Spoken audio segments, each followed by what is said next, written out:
Le 3 mars 1990, la petite Chahinez Daoud voit le jour à Rouiba, dans une petite campagne algérienne. Décrite par ses proches comme discrète et souriante, la petite fille grandit au sein d'une grande fratrie de 7 enfants. La vie n'est pas facile tous les jours, mais la famille se serre les coudes et ils peuvent véritablement compter les uns sur les autres. Véritable rayon de soleil, Chahinez se prend de passion pour le handball, qu'elle pratique régulièrement. Une fois adulte, la jeune femme rencontre l'amour et 2 enfants naissent de cette union. Malheureusement, il n'y a que très peu d'infos sur ce mariage. Ce que l'on sait, c'est que le destin frappe violemment la jeune famille, parce qu'a priori, son époux va décéder dans un incendie. Bien qu'accablée par ce sort funeste, la jeune femme ne se laisse pas abattre et reprend sa vie en main au fil du temps. Elle sait que ses 2 enfants ont besoin d'elle et qu'elle doit rester forte pour eux. Déterminée à offrir la meilleure vie possible à sa famille, Chahinez va tout donner pour ses enfants, quitte même à sacrifier sa vie.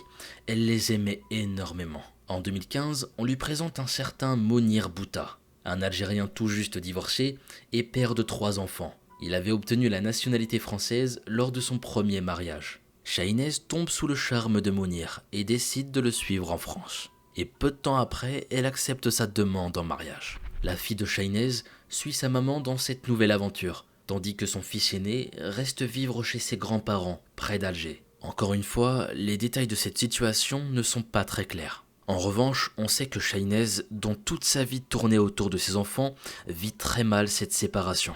Malgré tout, la jeune femme garde espoir que la famille puisse être réunie au grand complet dans un futur proche. Elle est persuadée qu'après les épreuves qu'elle a déjà traversées, l'avenir lui réserve de belles surprises. Tristement, la jeune mère de famille se trompait. C'est un avenir bien trop amer qui se profilait devant elle. De l'autre côté de la Méditerranée, la jeune famille s'agrandit avec l'arrivée d'un nouvel enfant. En septembre 2018, le couple décide de s'installer dans un petit pavillon de Mérignac, une commune du sud-ouest de la France. Rapidement, Chahinez se lie d'amitié avec plusieurs de ses voisins. Il la décrivait comme une personne douce, sympathique et solaire. Une voisine précisera même les choses suivantes. Elle était joyeuse, elle riait tout le temps. À la moindre petite phrase sans importance, elle éclatait de rire. C'était une maman poule, elle s'en occupait bien de ses enfants. C'était une très bonne maman, c'était un rayon de soleil. La jeune femme s'implique énormément dans la scolarité de ses enfants. Elle les accompagne tout le temps au soutien scolaire municipal. En apparence, la petite famille semble parfaite, rien à dire. Le papa joue avec ses enfants dans le jardin et la maman se promène avec eux dans le quartier. Tout semblait normal et tranquille, rien à dire à première vue comme je le disais. Pourtant, les apparences sont trompeuses. Dans l'intimité familiale, Mounir est un véritable tyran avec Chahinez. Il ne supporte pas que la jeune femme puisse avoir des projets comme travailler ou passer son permis de conduire. L'homme veut absolument tout contrôler et estime que la place de son épouse est à la maison, que son poste c'était là pour faire le ménage et s'occuper de ses enfants, rien de plus. Changeant fréquemment d'emploi, le maçon est très porté sur la boisson et se retrouve condamné une dizaine de fois pour conduite en état d'ivresse. Extrêmement jaloux, Monir rend peu à peu le quotidien de Chahinez insoutenable. L'homme manipule la jeune femme et il lui fait croire que sans lui, elle ne sera jamais capable de faire venir son fils aîné, âgé de 13 ans, qui est resté en Algérie. Quand on regarde tout ça, c'est tellement triste. Comment tu peux faire ça à la femme que tu es censé aimer ? Jouer avec l'amour d'une mère pour arriver à ses fins, ça nous montre à quel point il était vicieux et manipulateur. L'avocate de Chahinez, maître Solène Requin-Bardet, confiera plus tard. Elle était tellement prisonnière de l'idée que si elle ne restait pas avec cet homme, elle ne pourrait pas voir son fils aîné revenir sur le territoire français. Il lui avait tellement mis ça dans la tête que pour elle, c'était le but suprême. Elle pouvait subir toutes les violences possibles. Elle restait effectivement avec cet homme tant que son enfant n'était pas revenu d'Algérie. Les violences que subit Chahinez ne sont pas seulement psychologiques, mais aussi physiques. Monir la bat férocement, encore et encore. En juin 2020, l'horreur qui prend place derrière les murs de la maison est révélée au grand jour. Alors qu'il se trouve sur le trottoir devant leur habitation, l'homme d'une 40aine d'années tente d'étrangler son épouse aux yeux de tous. L'attaque est si violente que Chahinez souffre d'un larynx écrasé. Sans l'intervention du voisinage, la jeune maman de 3 enfants aurait perdu la vie ce jour-là. Monir est immédiatement interpellé et compare sans délai au tribunal. Il écope d'une condamnation de 18 mois de prison, dont 9 mois assortis d'un sursis probatoire pendant 2 ans. Attendez. Il a failli l'étrangler en direct et ils vont relâcher si facilement ce fou furieux dans la nature? C'est complètement dingue. En plus de ça, Shaynez n'a même pas été prévenu de sa sortie anticipée. Après cet incident effroyable et intolérable, le couple vole en éclats et Shaynez commence à prendre ses distances. La jeune femme souhaite se libérer de l'emprise de son époux et veut le faire sortir de sa vie définitivement. Mais son bourreau sort libre après seulement 5 mois de détention et il continue à lui faire du chantage vis-à-vis du fils resté en Algérie. Pour cette unique raison, Shaynez est incapable de couper intégralement les ponts avec lui. De plus, en dépit d'une obligation de rester à distance de sa victime, l'homme la surveille et la suit avec sa camionnette. Il la harcèle également par téléphone, si bien qu'elle dépose une nouvelle plainte. Alors qu'ils sont en instance de divorce, Mounir effectue régulièrement des repérages pour connaître les moindres faits et gestes de Shaynez. En mars 2021, la mère de famille est enfin réunie avec son grand garçon. Elle se sent enfin heureuse et reprend espoir. Pourtant, quelques jours après les retrouvailles, la jeune femme âgée de 33 ans porte une fois de plus plainte contre Mounir auprès du commissariat de police de Mérignac. Ce dernier l'a agressée dans un parking de supermarché, avant de la séquestrer et de la battre pendant plusieurs heures. Malgré le dépôt de plainte, l'université départementale de protection de la famille n'a rien saisi et le véhicule de l'homme n'est pas géolocalisé. Quelques semaines plus tard, le 4 mai 2021, après des mois d'harcèlement et plusieurs attaques violentes, le destin de Shaynez bascule brutalement. Autour de 18h15, Shaynez Daoud se prépare à quitter son domicile pour aller chercher ses enfants à la garderie. Elle enfile ses chaussures, passe la porte et se retrouve prise en embuscade par son ex-conjoint. Le tyran tient un fusil entre ses mains et pointe l'arme sur la jeune femme. Il va tirer à 2 reprises dans les jambes de cette dernière. Là, elle n'a aucune chance et elle ne peut pas réagir face à cette effroyable attaque. Un voisin de Shaynez est immédiatement alerté par les détonations. Il se précipite vers le pavillon de la mère de famille. Il ouvre le portail et se retrouve nez à nez avec Mounir, l'arme en main, le menaçant. L'assaillant se tient au-dessus de Shaynez et vient juste de verser un liquide sur sa victime, de l'essence. Le voisin va décrire la scène à la presse. « J'ai vu ce gars qui déversait son bidon sur elle. J'ai compris tout de suite ce qui allait se passer. J'ai foncé sur lui en criant. » Mais c'était trop tard. Mounir se baisse vers sa victime. Il allume son briquet. Et là, tout s'embrase. La quantité d'essence versée est si impressionnante que même la maison de la jeune femme est dévorée par les flammes. Bien qu'il tente de venir en aide à Shaynez, son voisin est impuissant et ne parvient pas à éteindre le brasier. C'est avec un immense déchirement qu'il va raconter toutes ces atrocités. D'après ses propos, la jeune femme n'a pas tout de suite succombé à ses blessures et semblait supplier qu'on lui vienne en aide avant de mourir. Quelques minutes après le féminicide de son ex-femme, Mounir Bouta, âgé de 44 ans, est interpellé par les forces de l'ordre. Puis il sera mis en examen pour homicide volontaire sur conjoint.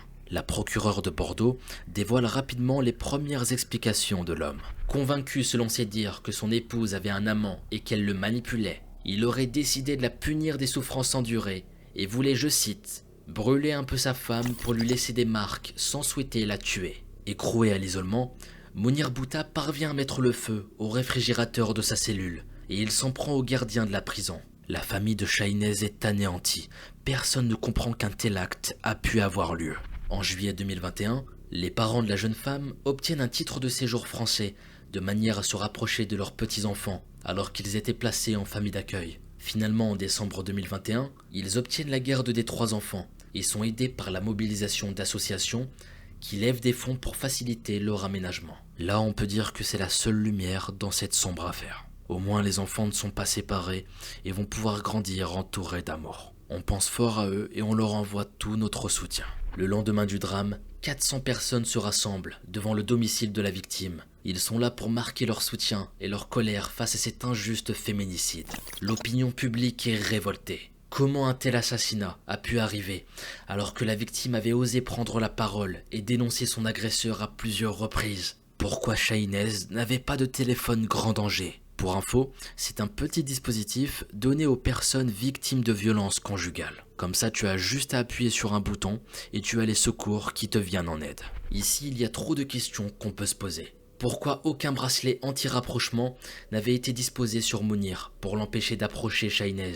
Et comment se fait-il que cet ancien condamné avait accès à une arme à feu? C'est totalement absurde et dégueulasse qu'aucune mesure n'a été prise. Afin de trouver des réponses et vérifier s'il y a eu un dysfonctionnement de la police ou de la justice, le ministère de l'Intérieur déclenche une mission d'inspection. En juillet 2021, le grand public apprend que le policier de Mérignac, qui avait enregistré la dernière plainte de Chahinez Daoud, avait lui-même été condamné pour violence familiale la même année. Par ailleurs, les révélations ne s'arrêtent pas là. Le 29 mars 2021, soit quelques jours après cette dernière plainte, et alors qu'elle était supposée être recherchée par les forces de l'ordre, Mounir s'était présenté de sa propre initiative à l'accueil du commissariat de Mérignac pour se plaindre de la garde de ses enfants. Selon lui, il ne les voyait pas assez. Le même agent qui avait enregistré la plainte de Chahinez l'a renvoyé sans même regarder son identité. Le mec n'a même pas vérifié son identité, bordel. C'est là que tu vois que parfois la justice, c'est compliqué, ça laisse à désirer. Julien Pluton, l'avocat de la famille Daoud, s'indigne. Nous considérons que les manquements les plus graves ne se situent pas principalement au niveau du recueil de la plainte de Chahinez Daoud, mais plutôt au niveau du suivi d'enquête qui a été totalement carencé avec une inaction inexplicable à partir du moment où les faits dénoncés par Chahinez Daoud seront confirmés. De son côté, Solène Requin-Bardet déclare « Je déplore que quelqu'un condamné par le tribunal correctionnel, avec en plus un problème d'addiction selon la presse, reste en contact direct avec le public et puisse continuer à recevoir des plaintes. Cela me conforte dans l'idée qu'il est essentiel d'avoir dans chaque commissariat et chaque gendarmerie un référent ou une cellule qui soit formée. » Finalement, en 2022, le directeur de la sécurité publique du Sud-Ouest reçoit un blâme. 7 de ses fonctionnaires, dont le fameux policier, sont convoqués devant un conseil de discipline. Les sanctions prononcées vont de l'avertissement à l'exclusion avec sursis. Tout d'abord, restez bien jusqu'à la fin parce que la deuxième affaire va commencer. Mais bref, revenons au sujet, je m'y connais pas forcément, mais j'ai l'impression que c'est super léger. Je suis vraiment dégoûté pour toute cette affaire et tout ce qui en découle. On a un destin qui vient d'être brisé, bordel. Une femme qui voulait juste vivre et être heureuse avec ses enfants. Une femme qui n'a pas été écoutée. On l'a juste mis là de côté, sans rien dire. Et malheureusement, tout ça va très mal finir, jusqu'à subir des atrocités. Mesquina, cette histoire fait tellement de peine, et qu'elle puisse reposer en paix. Notre histoire prend place en Corée du Sud, en banlieue de Séoul. Le 20 décembre 2022, Moon se trouve à une table de restaurant avec son petit copain Lee Kyung-young. Le jeune couple sort ensemble depuis plusieurs mois maintenant, et apparemment, ils sont dans une relation qui est plutôt sérieuse. Ce soir-là, le couple doit rencontrer les parents de Moon. C'est d'ailleurs la première fois qu'ils vont rencontrer le petit ami de leur fille. La réservation a été faite dans un restaurant barbecue coréen dans le nord de Séoul. Lee Ki-young, qui a exercé dans l'armée, a plusieurs histoires à raconter. Il se présente bien, il est poli et dégage un comportement humble. Il se montre particulièrement charmant au cours du dîner. Autant vous dire que le trentenaire fait belle impression aux yeux des beaux-parents. Les beaux-parents apprennent notamment que le grand-père de Lee Ki-young possède un très haut building de la ville et que ce dernier réside dans un des appartements. Le jeune homme est à la fois présentable, charmant et fait partie d'une famille influente. Le petit ami parfait pour les parents de Moon. Lee Ki-young charme sous tous les aspects. Il était parfait à leurs yeux. Il commande la nourriture et les boissons les plus chères du restaurant. Il parle de son expérience militaire auprès du père de Moon. Il n'hésite pas à montrer des photos de ses animaux à la mère de Moon. Il a un chien et 3 chats. Et le dîner se déroule à merveille pendant plus de 2 heures. Après ça, la soirée se termine. Ils s'embrassent tous, se serrent dans les bras juste avant de partir. Lee Ki-young avait réussi cette première étape. Et juste après le dîner, le couple se rend au parking là où le véhicule de Lee est garé. À ce moment-là, Moon ne peut que constater l'état d'ébriété de son petit copain. Au restaurant, le jeune homme parvenait à se tenir, ce qui n'est plus le cas désormais. C'est à peine si l'homme peut tenir sur ses jambes. Et la jeune femme le fait remarquer à Lee Ki-young. Elle ne souhaite pas que ce soit lui qui conduise jusqu'à la maison. Moon déclare qu'il est préférable de laisser la voiture ici et de rentrer en taxi. Mais Lee Ki-young ne fait pas attention à ce qu'elle dit. Il va même plutôt mal le prendre à vrai dire. Il a l'impression que Moon le critique, lui qui a tout fait bien pour que tout se passe bien dans le restaurant. Alors suite à ça, une violente dispute éclate dans le parking. À son terme, le jeune homme indique à Moon que la relation est terminée. La jeune femme interpelle un taxi et rentre chez elle par ses propres moyens. La malheureuse s'endort en pleurant. Elle ne comprenait pas ce qui a pu se passer dans la tête de son petit ami pour qu'il s'emporte de cette manière. Et franchement, je la comprends, c'est lui qui est fautif et il s'emporte de cette manière. C'était un peu trop abusé. Le lendemain, Moon se réveille après qu'on ait frappé à sa porte. Elle tombe nez à nez avec un livreur qui lui tend un énorme bouquet de roses. La petite carte les accompagnant lui renseigne qu'elles proviennent de Lee Ki-young. Le trentenaire la supplie d'accepter ses excuses. Il l'invite à sortir dîner le soir même. La jeune femme prend contact avec Lee Ki-young et lui pardonne. Elle songe au dîner de la veille avec ses parents, qui s'est bien déroulé. Elle accepte de reprendre la relation telle qu'elle est, ce qui va énormément soulager Lee. Le soir même, Lee Ki-young a sorti le grand jeu pour reconquérir Moon. Il n'a pas seulement prévu un bon dîner, il a réservé un hôtel chic dans lequel le couple va passer la nuit. Il envisage même de passer les prochaines nuits dans des hôtels différents. L'homme emmène sa petite amie faire du shopping où elle le souhaite, et le couple mange dans les meilleurs restaurants. Moon finit même par être gênée de cette situation. C'était pas dans ses habitudes de recevoir autant. Elle indique à son petit ami qu'elle l'a pardonné et qu'il n'a pas besoin de lui acheter toutes ces choses. Lee Ki-young insiste et continue. La période des fêtes de fin d'année arrive. Si cette période est synonyme de grands repas en famille dans certaines parties du monde, ce n'est pas la même chose en Corée. On est plutôt sur un équivalent de la Saint-Valentin. Les couples en profitent pour sortir ensemble, faire de bons dîners. Franchement, les Coréens, je commence à bien vous aimer. J'ai l'impression que tout tourne autour de la bouffe. Ouais, ça me plaît. Peut-être faire un petit tour en Corée bientôt, ça me donne envie tout ça. Enfin bref, trêve de bavardage et concentrons-nous sur cette affaire qui, vous allez le voir, est très horrible. Comme je le disais, les fêtes arrivent et Lee Ki-young renseigne qu'il a préparé une soirée spéciale pour sa petite amie. Il indique à la jeune femme que le jour du réveillon, elle devra se présenter à son appartement afin de nourrir son chien et ses chats, pendant que lui fera les courses pour cette journée. Quand il va lui dire tout ça, eh bien Moon va accepter. La jeune femme arrive vers 11h à la résidence de son petit ami. Elle a les clés de l'appartement, donc ce n'est pas compliqué pour elle de rentrer en l'absence de son petit ami. Pourtant, quelque chose n'allait pas. L'atmosphère était plutôt étrange. Plus elle s'approchait de la porte de l'appartement de Lee Ki-young, plus elle sentait une odeur, une très forte odeur de rose. Moon a l'impression que son petit ami l'a attiré chez lui, mais pas pour nourrir ses animaux comme il était convenu. Il a à nouveau préparé une surprise de taille et la jeune femme est très excitée à l'idée de la découvrir. Alors qu'elle se trouve devant la porte, Moon décide d'appeler son petit ami car elle a l'impression qu'il se trouve dans l'appartement. Elle frappe également à plusieurs reprises à la porte, mais il n'y aura aucune réponse. Comme personne ne vient ouvrir, Moon va utiliser finalement sa clé. La jeune femme fait le tour de l'appartement et constate de nombreuses choses. Si elle s'attend à une surprise au départ, elle commence à se sentir mal à l'aise au fur et à mesure qu'elle parcourt les pièces. Il y a des vases dans toutes les pièces, avec des roses dont certaines ont déjà plusieurs jours. Certains bouquets sont fanés, et les pétales des fleurs jonchent le sol. Tout ça donnait un mauvais aspect à l'endroit. Au lieu que ce soit romantique,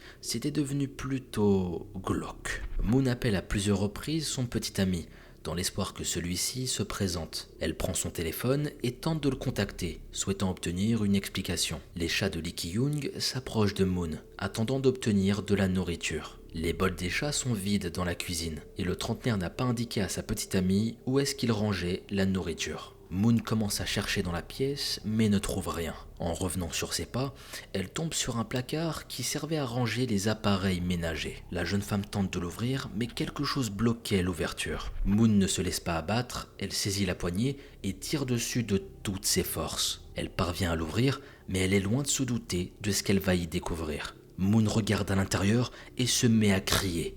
Un corps a été dissimulé dans le placard. Autant vous dire que la découverte est très choquante. Imaginez juste sa réaction quand elle voit ça. C'était irréel. Avant de continuer sur cette découverte macabre, je vous propose de revenir un peu plus en arrière. Je vais vous parler un peu plus en détail de Lee Ki-young. Lee a bien servi dans l'armée dans le cadre de son service militaire, vers l'année 2013. L'homme avait environ 23 ans. Et je ne sais pas si vous êtes au courant, mais le service militaire en Corée du Sud est obligatoire pour les hommes. Petite information qui n'est pas négligeable. Ils doivent l'effectuer entre l'âge de 18 ans et 28 ans, sur une durée minimum de 18 mois. Cela dépend aussi du secteur sélectionné par les jeunes hommes. Il y a quelques exceptions, notamment pour les athlètes remportant la médaille d'or aux Jeux Olympiques ou aux Jeux Asiatiques, et aussi aux musiciens et danseurs qui ont des prix internationaux. Lee Ki-young avait un passé plutôt sombre. Il était multirécidiviste. L'homme a été arrêté à 4 reprises pour conduite en état d'ébriété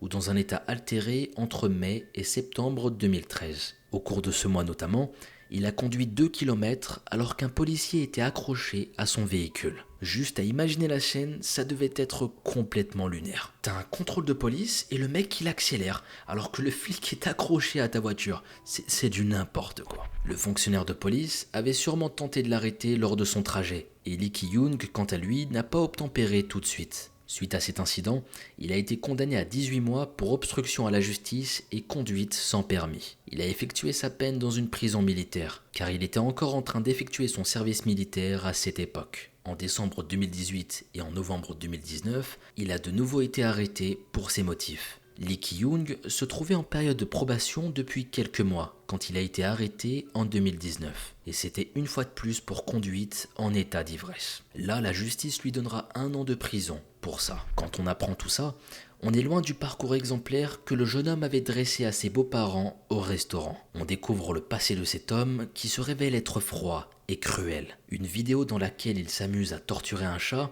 est retrouvée et relayée en janvier 2023. Les faits auraient eu lieu en août 2022. Bon là, je suis obligé d'intervenir un peu.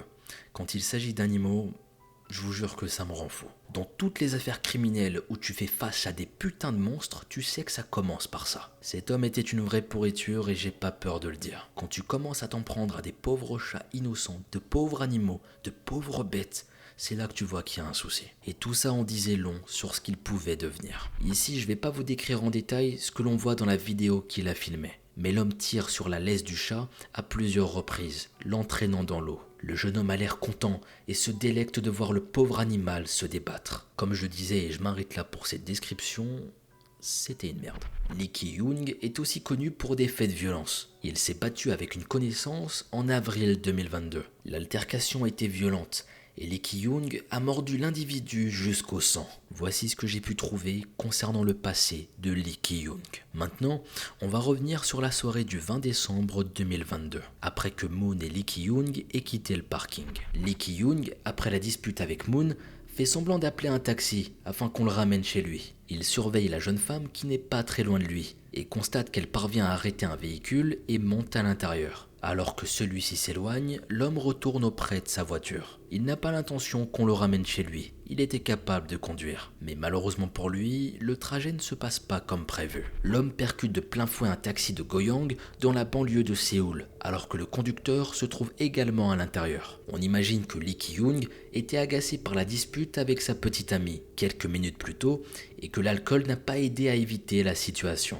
Les 2 hommes n'ont rien et les 2 véhicules peuvent encore rouler. Lee Ki-young n'a pas l'intention de faire intervenir la police dans le lieu de l'accident. Comme on a pu le voir plus tôt, il a des antécédents et souhaite ne pas se faire remarquer. Il ne voulait pas avoir des ennuis supplémentaires, il en était hors de question. Lee Ki-young et le chauffeur de taxi vont régler ça à l'amiable. Il va payer pour les réparations du taxi sans que l'incident soit reporté officiellement. L'autre homme va accepter cette proposition, à condition que le règlement se fasse en espèces et tout de suite. Lee Ki-young invite l'homme à le suivre jusqu'à son appartement à Paju. C'était à une vingtaine de minutes du lieu de l'accident. Arrivé sur place, la situation ne parvient pas à se régler. Les 2 hommes sont incapables de se mettre d'accord sur la somme à régler. Entre le conducteur de taxi et Lee, ça devenait de plus en plus tendu. Le ton va monter et ça va mener à une bagarre. Lee Ki-young prend le dessus sur l'autre homme, le battant à mort. Suite à son crime, il place le corps de sa victime dans le placard du couloir de son appartement. Le meurtrier ne s'arrête pas là. Il s'empare des cartes de crédit de sa victime et de son téléphone portable. Et il va utiliser l'argent de la victime afin de régler tous les frais du couple dans les jours suivants. L'hôtel, le shopping ainsi que les restaurants. Il va gâter Moon avec l'argent de la personne qu'il venait de tuer. Comme le conducteur de taxi ne rentre pas,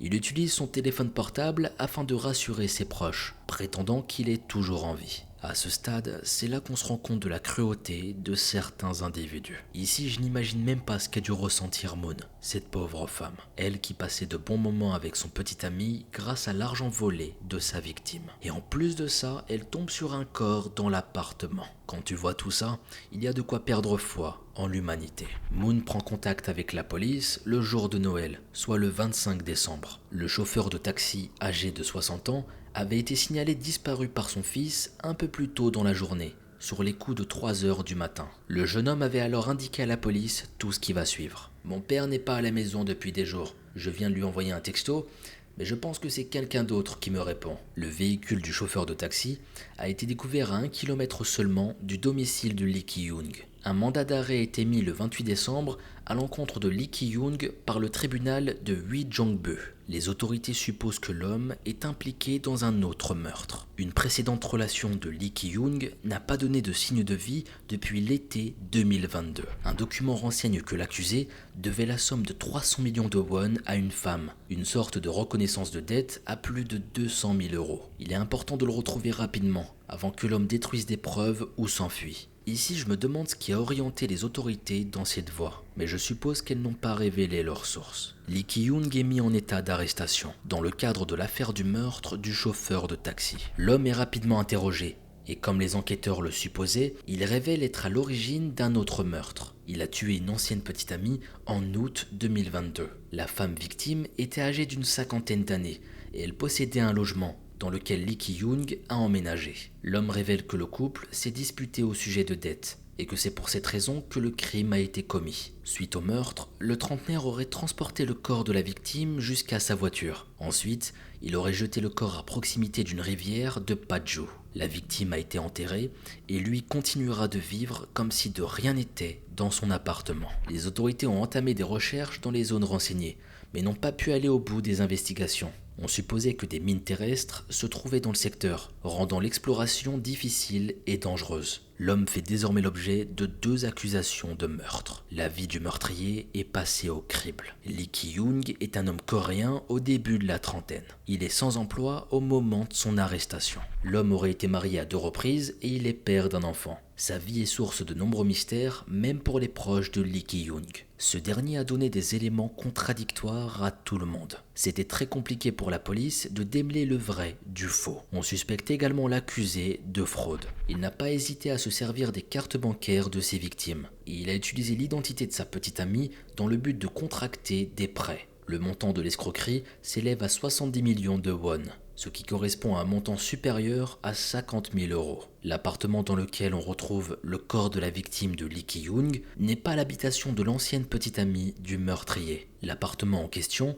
a été saisi provisoirement car Lee Ki-young était endetté à hauteur de 100 millions de won. Il était endetté auprès de 3 sociétés de cartes de crédit. Et tout ça représentait une somme de près de 70 000 euros. Lee Ki-young n'est donc pas à son premier coup d'essai en matière de vol d'argent. Après s'être largement servi sur le dos de son ancienne petite amie, il a fait la même chose après avoir tué un chauffeur de taxi. La nature des crimes de Lee Ki-young ont tellement choqué le pays que les autorités ont révélé l'identité, la photo ainsi que l'âge du suspect. En général, ces informations ne sont pas divulguées à la presse ou au public. La photo du permis de conduire de Lee Ki-young aurait même été diffusée à sa propre demande. Le meurtrier devient populaire en raison de son apparence. Son apparence qui sera assimilée facilement à un chanteur de K-pop ou un acteur. Un fait qui est assez fou d'ailleurs, l'homme est tellement bien vu à cause de ça qu'il est envisagé que son ex-petite amie, Moon, devienne une cible des personnes fans de Lee Ki-young. C'est elle qui a découvert le corps du conducteur de taxi dans l'appartement du trentenaire. Et c'est donc elle qui a enclenché le travail de la police. La jeune femme venait d'organiser une rencontre entre ses parents et son petit ami. Tout semblait bien se passer jusqu'à cette fameuse soirée du 20 décembre 2022.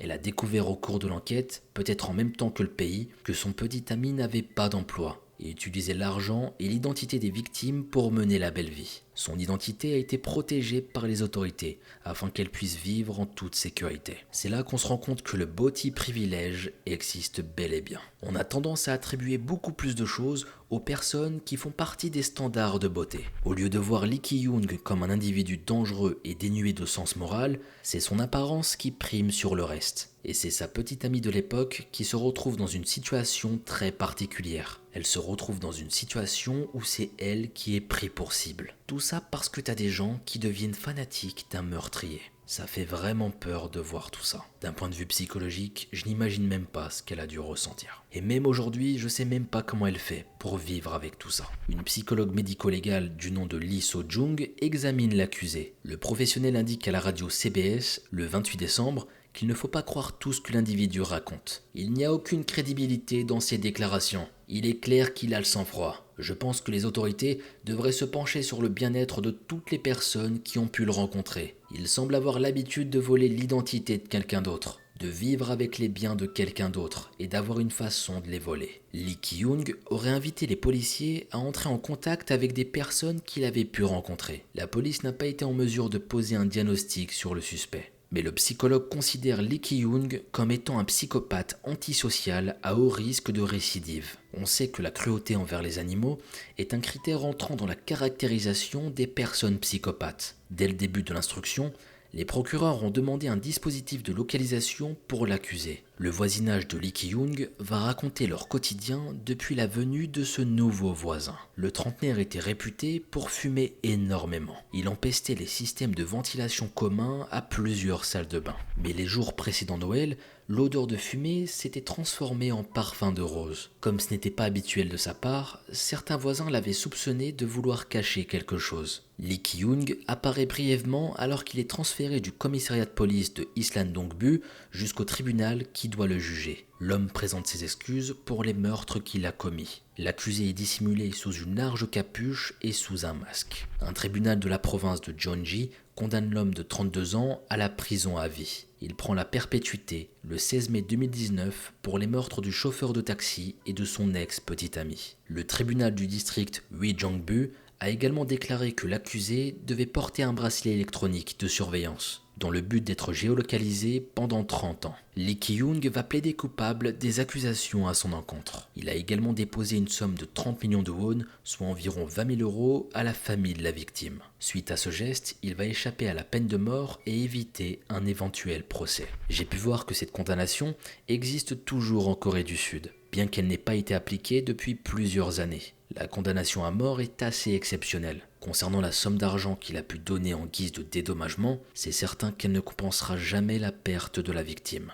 Cela permet tout de même d'éviter le stress, de croiser l'être qui a causé cette perte et d'entendre le déroulé des faits en détail. Aujourd'hui encore, le corps de la victime de Lee Ki-young est introuvable. Si les policiers soupçonnaient qu'un crime était intervenu avant le décès du chauffeur de taxi, ce n'est qu'au moment de son arrestation que l'accusé a révélé les faits. Et on n'a pas de renseignements sur les identités des deux victimes du meurtrier. Et on n'a pas non plus d'informations sur la date des funérailles du pauvre chauffeur de taxi. Ce pauvre homme qui a croisé la route d'un monstre. L'enquête a permis de déterminer que Lee Ki-young, sous couvert d'une belle apparence et d'un savoir-vivre agréable, était loin d'être un homme correct. Il n'y avait pas qu'avec son apparence qu'il trompait son monde. L'homme savait se montrer charmant, flatteur, intéressant, ce qui facilitait bien les choses. Il avait une face cachée qui a choqué la Corée du Sud, suffisamment pour que son image et son identité ne demeurent pas dans l'anonymat. Ce sont ses victimes ainsi que son ancienne petite amie, à l'origine de son arrestation, qui ne sont pas nommées, afin d'être en quelque sorte protégées. Aujourd'hui, nous n'avons pas de nouvelles de Moon, de ce qu'elle est devenue suite à la révélation de l'affaire dans la presse. C'était l'histoire de Lee Ki-young. Cette affaire nous montre à quel point il y a des gens dangereux dans notre société. Des personnes qu'on n'aurait jamais soupçonnées de quoi que ce soit, et pourtant. Lee Ki-young se présentait sous un jour favorable à toutes les personnes qui l'entouraient, ou qui étaient amenées à croiser sa route. L'homme en début de la trentaine, que l'on aurait facilement qualifié de chanteur K-pop, dissimulait bien des monstruosités. Un caractère violent, une tendance à l'ivresse qui se révélait dangereuse autant pour lui que pour les autres. Il avait de cruelles intentions envers les animaux, un cocktail parfait pour un psychopathe en puissance. Il aura fallu d'une imprudence, si je peux qualifier la situation de telle, pour que la véritable nature de l'individu éclate aux yeux de tous. Une femme qui découvre un corps en état de décomposition dans l'appartement de son petit ami. Le même homme qui avait su se montrer attentionné envers elle après avoir explosé au cours d'une dispute. La malheureuse victime, décédée depuis plusieurs jours, avait été reportée disparue quelques heures plus tôt par son propre fils. Lors de son interrogatoire, l'homme est passé rapidement aux aveux. Il n'a pas seulement tué le chauffeur de taxi, il a également tué une ancienne petite amie quelques mois plus tôt. Les deux meurtres, bien que deux cas isolés, ont eu pour contexte commun d'intervenir dans un cadre financier. Le dédommagement que le chauffeur de taxi souhaitait pour réparer son véhicule semblait bien plus conséquente que Lee Ki-young l'avait prévu. Pour ce qui est de la femme ayant côtoyé le meurtrier, ce dernier avait contracté des dettes auprès d'elle, si importantes qu'il n'était pas en mesure de les régler. Je tiens à présenter mes condoléances aux victimes qui ont perdu la vie de manière cruelle. Elles se sont retrouvées face à un homme dangereux et rempli de vices. Imaginez si cet homme n'avait pas été arrêté. Imaginez juste un peu. Lee Ki-yoon aurait sûrement continué dans toutes ces horreurs. Il se croyait au-dessus de tout, mais heureusement aujourd'hui, il est en prison. Eh bien, cette histoire est déjà terminée. Je vous remercie de m'avoir écouté et j'attends avec impatience vos avis dans les commentaires. Je veux savoir ce que vous avez pensé de cette affaire et vos hypothèses. Perso, je me demande s'il n'a pas commis d'autres meurtres qu'il n'a pas révélés. C'est un peu ce que je redoute quand je réfléchis à cette affaire. Alors peut-être que je vais trop loin, mais j'ai l'impression qu'il a fait autre chose. Dites-moi ce que vous en pensez, mais je sais pas, ça fait réfléchir. Enfin bon, merci à vous comme d'habitude de m'avoir écouté jusqu'à la fin. Maintenant il est temps pour moi de m'éclipser, et on se dit à vendredi prochain 17 h pour une nouvelle vidéo. C'était Mogota.